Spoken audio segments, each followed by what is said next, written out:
আপনার Gmail account আপনার mobile ছাড়া আর অন্য কোনো ডিভাইসে লগইন আছে কিনা সেইগুলো চেক করতে পারবেন এই ভিডিওটি দেখে।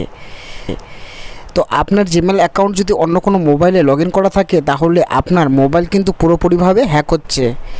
তো সেই মোবাইলটার নাম এবং সব কিছু ডিটেলস আপনি জানতে পারবেন আপনার মোবাইলটাতে গিয়ে।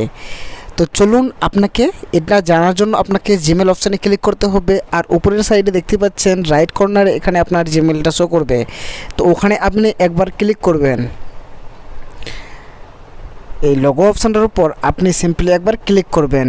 ক্লিক করার সঙ্গে সঙ্গে আপনার সামনে আপনার মোবাইলটাতে যতগুলো জিমেল আছে সেসব জিমেলগুলো শো করবে। উপরের সাইডেই দেখতে পাচ্ছেন আমার জিমেলটা কিন্তু এখানে শো করছে। তার নিচেই যে একটা গুগল অ্যাকাউন্ট বলে একটা অপশান আছে, এই অপশানটাতে আপনাকে সিম্পলি এখানে ক্লিক করতে হবে।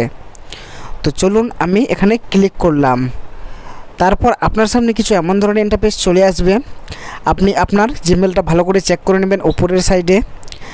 আর এখানে নিচের দিকে একটু স্ক্রল করতে হবে আপনাকে। হালকা একটু স্ক্রল করলে আপনি দেখতে পেয়ে যাবেন ইয়োর ডিভাইসেস একটি অপশান। ইয়োর ডিভাইসেস এই অপশানটাতে আপনাকে সিম্পলি একবার ক্লিক করতে হবে। এটাতে ক্লিক করলে আপনার সামনে কিছু এমন ধরনের ইন্টারফেস চলে আসবে। এখানে আপনারা দেখতে পাচ্ছেন আমার যে জিমেলটা আমি এখানে চেক করছি সেই জিমেলটা কিন্তু আমার এই মোবাইলটাতেই কিন্তু লগ ইন করা আছে, যেটার নাম হচ্ছে পোকো M2 Pro। আর নিচের দিকে একটা ডিভাইস আছে, সেই ডিভাইসটার নাম আমি এখানে বলছি না। তো এখানে এরকমভাবেই আপনারা চেক করতে পারবেন। এইভাবেই আপনারা জিমেল, আপনার মোবাইলের যে জিমেলটা হয় সেই জিমেলটা অন্য কোনো মোবাইলে লগ ইন আছে কি না সেই মোবাইলটার নাম এবং পুরোপুরি ডিটেলসগুলো দেখতে পাবেন খুব সহজেই। ধন্যবাদ।